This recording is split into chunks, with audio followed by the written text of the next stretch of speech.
అల్లం వెల్లుల్లి పేస్టు సింపుల్గా నా స్టైల్లో నేను ఎలా చేస్తానో చూపిస్తాను చూడండి అబ్బా. ముందు 300 గ్రాముల ఎల్లిపాయలకి 250 గ్రాముల అల్లం అయితే కొలతలబ్బా.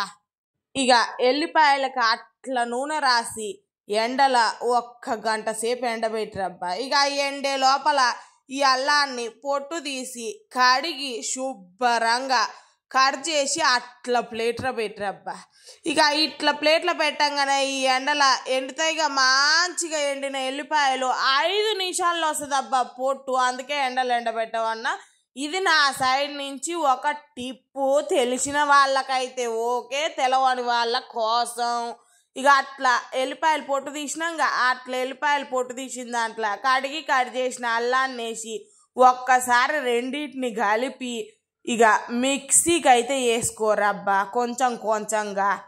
ఇక అట్లా వేస్తాగా అందులో అయితే నేను ఇంత ఉప్పు ఇంత నూనె వేసి అయితే 1-2 నిమిషాలు మిక్సీని తిప్పితే అల్లం వెల్లిపాయ పేస్ట్ అయితే రెడీ అబ్బా. ఇక ఏ కూరలో అయినా అల్లం వెల్లిపాయ పేస్టు వేస్తే ఆ టేస్టు ఆ రుచే వేరు, అంతేనా కాదా? ఆరోగ్యానికి ఆరోగ్యం అల్లం వెల్లిపాయ పేస్టు. ఇక do like share subscribe Vishnu Vishwam vlogs అబ్బా. మరి మీరు కూడా ఇలాగే చేస్తారా లేదా అనేది నాతో ఖచ్చితంగా కామెంట్ బాక్స్లో చెప్పండి అబ్బా. ఓకేనా? Bye friends.